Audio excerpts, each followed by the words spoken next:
Assalamualaikum warahmatullahi wabarakatuh, sahabat-sahabatku sekalian. Hari ini kita bertemu, kita akan berdiskusi atau membahas tentang pertanahan dan kekuasaan, menggalang kerjasama di tingkat lokal. Jadi judul pembahasan kita adalah pertanahan dan kekuasaan, menggalang kerjasama di tingkat lokal.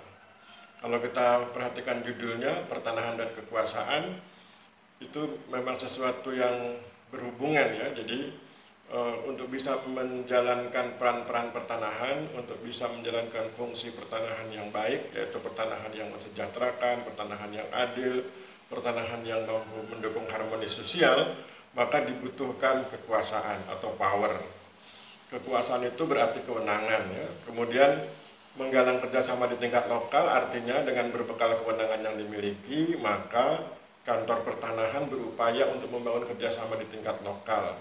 Kerjasama di tingkat lokal itu misalnya kerjasama antara kantor pertanahan dengan pemerintah kabupaten atau pemerintah kota setempat. Kemudian bagaimana dengan Kementerian Agraria dan Tata Ruang, Badan Pertanahan Nasional, dan bagaimana dengan kantor wilayah Badan Pertanahan Nasional Provinsi?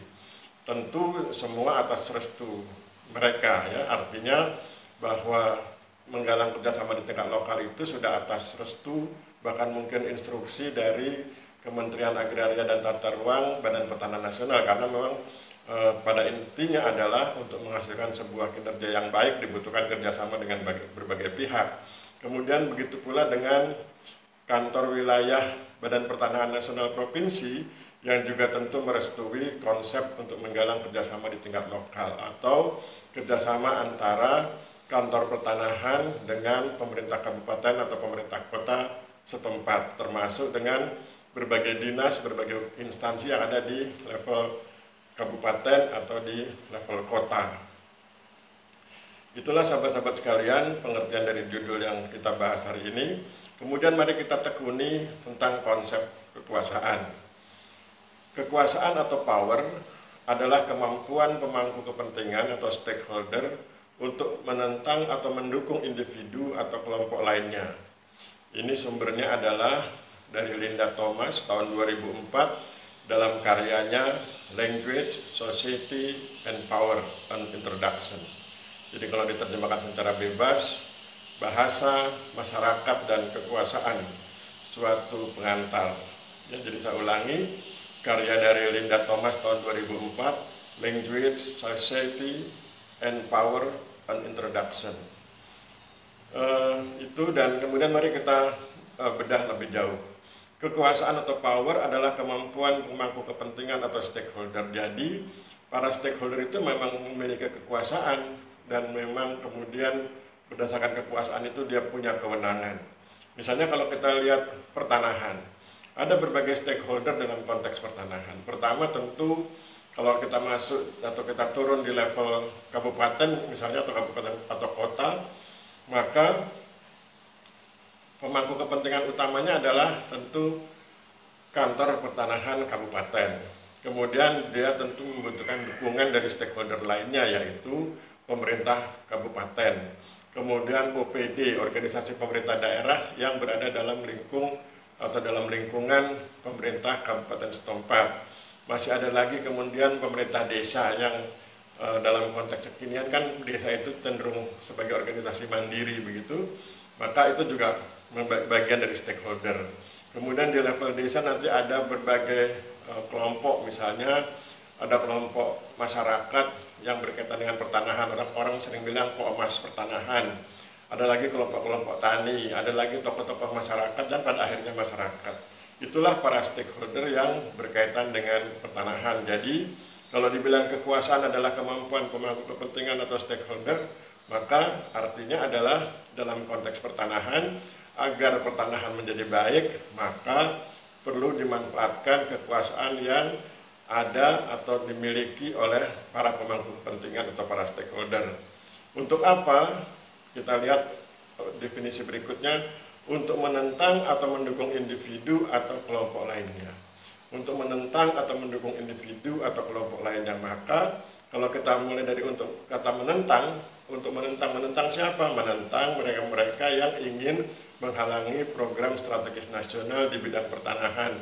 Misalnya untuk menentang mereka yang ingin menghalangi pendaftaran tanah sistematik lengkap, untuk menentang mereka yang ingin menghalangi reforma agraria, untuk menentang mereka yang ingin menggagalkan kegiatan pengadaan tanah untuk kepentingan umum.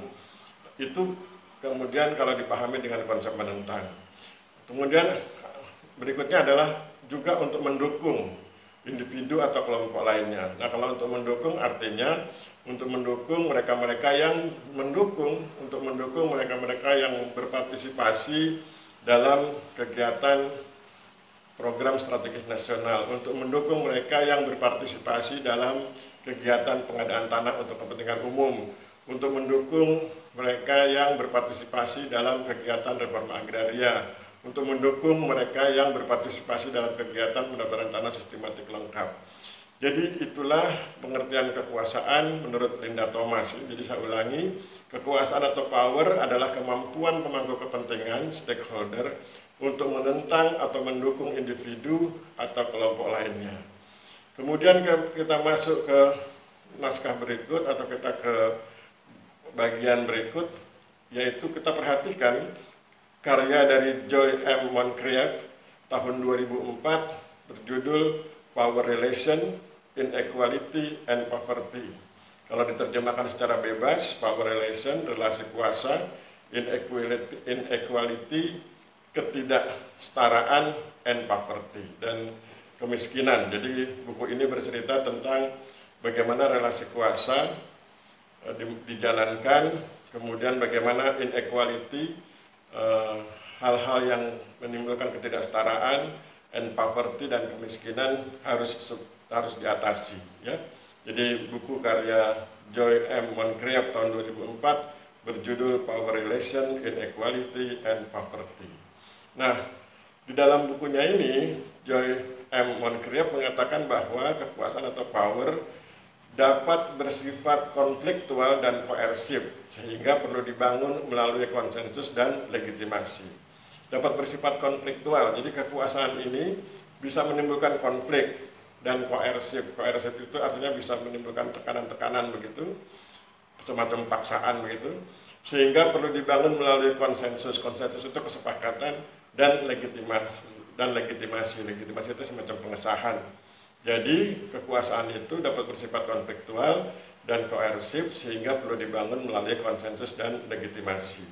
Bagaimana kalau ini dihubungkan dengan pertanahan? Maka bila ini dihubungkan dengan pertanahan, kekuasaan dari para stakeholder, misalnya kekuasaan kantor pertanahan kabupaten dengan kekuasaan pemerintah kabupaten dengan pemerintah kabupaten, itu harus dikelola agar tidak menimbulkan konflik, karena bisa menimbulkan konflik juga, ya, dan koersif, dan juga bisa menimbulkan tekanan satu sama lain, sehingga perlu dibangun melalui konsensus, perlu dibuat kesepakatan. Di beberapa tempat wujudnya bisa semacam MOU, Memorandum of Understanding, antara kantor pertanahan dengan pemerintah kabupaten setempat. Dan legitimasi itu ketika misalnya konsensus itu dibuat dalam sebuah kesepakatan tertulis yang sah, sehingga itu kemudian dapat dijadikan acuan atau pedoman bagi para pihak. Jadi kita ulangi, kekuasaan dapat bersifat konfliktual dan koersif, sehingga perlu dibangun melalui konsensus dan legitimasi. Kemudian kekuasaan juga dapat dikultivasi atau dapat diolah atau digarap. Dikultivasi itu diolah, seperti kalau kita mengolah sawah begitu, ya. Kekuasaan itu juga begitu. Dia bisa diolah karena pada akhirnya kekuasaan itu kan menimbulkan kewenangan, dan kewenangan itu yang kemudian juga harus dijalankan dengan sebaik-baiknya agar menimbulkan tiga hal: keadilan, kesejahteraan, dan harmoni sosial. Kemudian kekuasaan dapat memanfaatkan berbagai taktik untuk mempengaruhi berbagai agenda. Jadi ketika para stakeholder menjalankan kekuasaan, menjalankan powernya masing-masing, maka mereka dapat memanfaatkan berbagai taktik, ya, untuk menjalankan kekuasaannya itu untuk mempengaruhi berbagai agenda. Pengertian taktik di sini adalah dalam pengertian positif, ya, misalnya bagaimana misalnya mendukung program pendaftaran tanah sistematik lengkap. Bagaimana taktiknya? Maka kemudian kantor pertanahan Kabupaten Madiun misalnya, dia punya taktik mendorong atau memberdayakan 3 pilar desa, yaitu kepala dusun, Babin Kamtipmas, dan Babinsa sebagai penggerak atau pelaksana utama dari pemetaan partisipatif dalam program inventarisasi penguasaan, pemilikan, penggunaan, dan pemanfaatan tanah IP4T, ya, kemudian disebut sebagai IP4T partisipatif. Itu jadi mempengaruhi berbagai agenda, jadi dapat memanfaatkan berbagai taktik untuk mempengaruhi berbagai agenda. Berbagai agenda itu tadi itu misalnya contohnya PTSL, ya. Kemudian kekuasaan merupakan wujud kewenangan yang legitimate, ya. Jadi kekuasaan, seseorang itu berkuasa itu karena dia punya kewenangan yang legitimate, kewenangan yang sah begitu. Kemudian kita masuk ke poin berikut, maka kemudian kita ketahui bahwa relasi kuasa, power relation, adalah hubungan antara individu atau kelompok dengan individu atau kelompok lainnya dalam skema tertentu. Saya ulangi, relasi kuasa atau power relation adalah hubungan antara individu atau kelompok dengan individu atau kelompok lainnya dalam skema tertentu. Skema tertentu itu artinya dengan konsep tertentu, dengan tujuan tertentu, dengan rangka kerja tertentu. Kemudian relasi kuasa yang dijalankan dapat berwujud dua dimensi begitu, ya. Misalnya pertama dalam dimensi tindakan yang mendominasi.